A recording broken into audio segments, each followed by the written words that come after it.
Hey, ladies, do your feet hurt? Even if they don't, you may be hurting them with the shoes so many of us love to wear.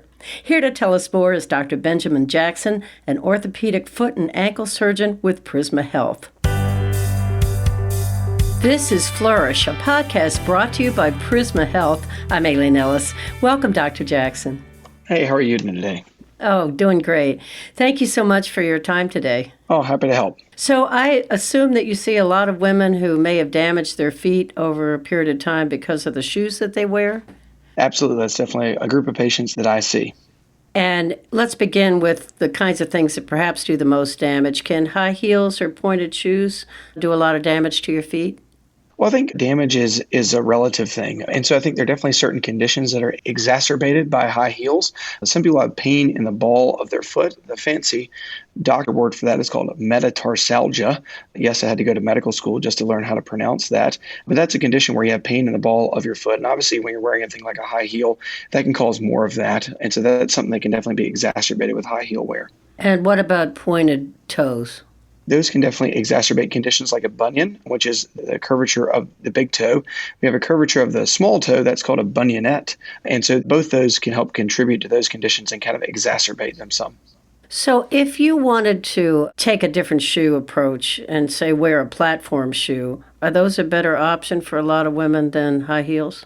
For certain conditions, yes, absolutely. So I think there are certain conditions, particularly things like stress fractures, even that a platform high heel is better for. What they're really better for is actually Achilles tendon problems. So the Achilles tendon, as you probably know well, is the main kind of tendon, the largest tendon in your body, and it connects the calf muscle into the heel. Often folks have Achilles tendon problems. Believe it or not, wearing a platform high heel actually helps make that better, believe it or not, because it elevates that heel and takes some of the stress off the Achilles tendon. So this can be helpful, particularly for that condition. So what about if I just toned down the amount of time I wore high heels? Would that make a big difference? How much time could I wear them without doing damage? Again, I think it depends on the condition you have. So a lot of that is kind of what we call activity as tolerated. So as long as it's not hurting you, generally it's not kind of doing damage. When folks have, again, that condition called metatarsalgia, or if you have a stress fracture in your foot, high heels can definitely exacerbate that. If you have something like a stress fracture, then typically we recommend wearing a stiffer soled shoe, more like a tennis shoe or athletic shoe, and then not wearing something like a high heel for 6 to 8 weeks. So that's definitely a condition that it can make worse. You need to take some time off from wearing those. So something like that would mean I shouldn't even be wearing them for a special occasion, for example. You could, but as I tell folks, you're kind of going to pay for it. So it depends how special that occasion is. So if there's some special occasion, you may do it for a limited period of time, but it's definitely going to make that worse, at least for the next few days. Now, what about flats? Are those better for your feet than what we've already discussed? They can be definitely in several ways. One, as you mentioned, so what we describe kind of the pointed toe in kind of the doctor and shoe speak is what we call the toe box. So the toe box is kind of how wide the front of your foot is. The wider the front of the foot is, it helps make some conditions have less pain associated with them. A few of those conditions would be like a bunion or a bunionette. Another condition is fairly common is called a Morton's neuroma, and that's where you have some inflammation of a nerve in the front of the foot that's exacerbated by the foot being squeezed tightly. So often folks that wear narrower toe box shoes, that makes that condition worse. When they wear a flat or a wider toe box shoe or even go barefoot, it helps make that condition better. And what about flip-flops? Flip-flops, in general, I don't have a problem with those shoes. They are not great for stress fractures, though. So if you have a stress fracture, you really want something with more of a rigid sole to it. And so I think that's one particular condition that can be made worse. Now, the other thing, just not regarding the foot, but the ankle, obviously, there's less support in the ankle with a flip-flop or a shoe like that. And so that's something that you want to consider when choosing that shoe. But in general, a flip-flop is okay. There's some support to it, but not much support at the ankle, but it does have a wider toe box area. And how about going barefoot? I know, for example, people who have plantar fasciitis, going barefoot is not a particularly good idea. Yeah, so I think it kind of depends on the timing of it. So the reason why people kind of perceive plantar fasciitis is difficult is because with that particular condition, typically what folks come and they tell me as far as the normal history of that is they have pain with the first step in the morning. And so that pain is very exquisite. Many folks describe it as a hot poker sticking them at the bottom of their heel, which just sounds uncomfortable. And so often that condition is worse with the first step of the morning when people are typically barefoot. Often they kind of walk it off, as they say. And typically after 10 or 15 steps, it starts to get better and better. And as long as you stay up on your feet, you're okay. So that's why people kind of perceive that as being more of a barefoot condition, although it's not necessarily exacerbated by having a bare foot. It's just when generally people experience most of that pain. And so that's why they kind of associate it with going barefoot. And can going barefoot cause problems? It can. And so I think that there's certain conditions that can definitely make worse. So again, we talk about stress fractures of the foot. There is more stress across the foot when you're going barefoot. For a while, maybe a decade or so, there's that kind of craze of barefoot running. We saw really a significant increase in stress fractures of the front of the foot with the barefoot running because there's definitely more stress associated with that. The shoe takes a lot of the stress off of the foot, provides cushion and support to it. And so particularly for something like a stress fracture, going barefoot can exacerbate that particular problem. Well, that certainly leads me into a question that is really worth pursuing when you're going to be exercising and running. How should you pick the right athletic shoe? That's a great question and something I get very commonly. So I think a few rules of thumb is one, you want to find a good fitting shoe. I think that is one of the most important things.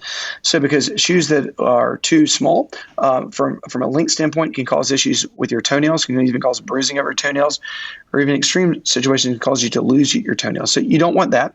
You want the appropriate width of a shoe too. And that's something that people often overlook. So I would say that from a high fashion standpoint, the pointed toe shoes are much more high fashion, but are obviously significantly less functional. If somebody ever wants to prove that to themselves, they could take a sheet of paper and they could stand on that sheet of paper and outline their foot, just like you did in kindergarten when you outlined your hand to make a turkey.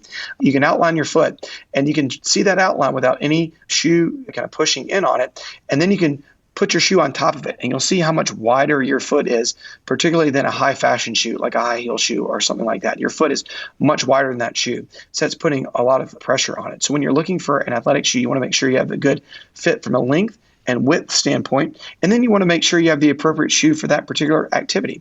So if you're going ballet dancing, you probably don't want a running shoe for that, and vice versa. So I think you want to find a sport appropriate shoe. And then there are obviously brands that they're out there for certain shoes. They've got hiking brands and running brands. And so I think generally going to a reputable store, they can help you with those. I think many of the national brands, for the most part, don't make too many bad shoes. And also think with shoes, like many things in life, you kind of get what you pay for. I typically don't recommend people buy the least expensive shoe. And so at least getting somewhere in that kind of middle ground, I think is helpful. So getting a good fit from a length standpoint and a width standpoint, getting a sport specific shoe, and getting something at least kind of in that medium price range in broad brushstrokes will get you a pretty good fitting shoe that'll do the task you're looking for it to do. Now, you mentioned outlining your foot, but the size of your foot can change, particularly as you get older or you gain weight or maybe you're pregnant. Maybe you could fill us in a little bit on how much your foot can change. Absolutely. So that is a great question. Believe it or not, it's actually something we're doing a clinical study on right here at Prisma Health. So we're actually doing a study currently. We bought a pressure mat.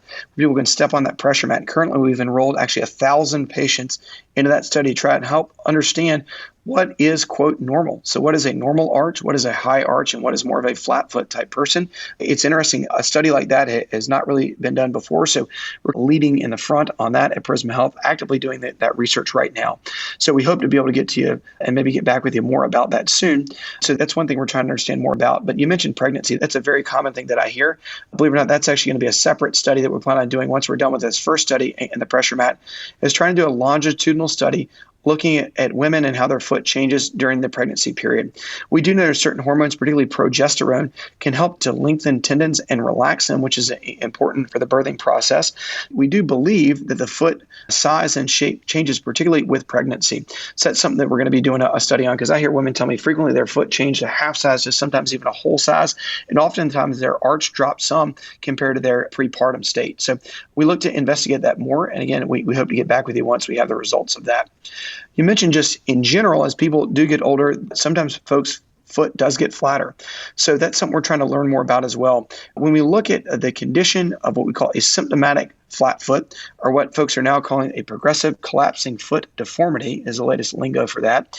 What we find is the age group, at least that has the most surgery for this, seems to be women, typically Caucasian women that are in their 40s or 50s, seem to have the most, at least, surgery for that. So we believe that's the group that has the most painful flat foot. We're not sure why that demographic has it more. It's a bit unclear, but we're doing some studies to try and investigate that further as well. So there are changes with arch height both as you grow. It's kind of interesting in children. Their foot actually, their arch height, it gets higher as they grow, probably until about age 8 or 9, and then it kind of is what it is until maybe you get some changes later in life or with pregnancy. This is really a moving target as far as your foot shape and position in life, which is why oftentimes maybe wearing the shoe that you wore 5 or 10 years ago may not be the right size and fit for you now. And moving on with this, how does the type of shoe that you wear affect the rest of your body? So I think in several different ways. Typically, we'll just take running shoes, for example. The reason why running shoes are very helpful is because they're shock absorbing. The foot is your body's first line of shock absorption. The shoe can help with that as well. That's why, again, I mentioned the barefoot running craze. So they were wearing the minimalist shoes or even truly running barefoot. It was really more of a minimalist shoe. We saw more stress fractures because there was less cushion to the foot. And when there was less cushion, there was more shock that was sent to the foot and the knee and the hip and the lower back area as well. That's one area where the shoe can really affect your whole body. So when should you see a doctor about foot pain?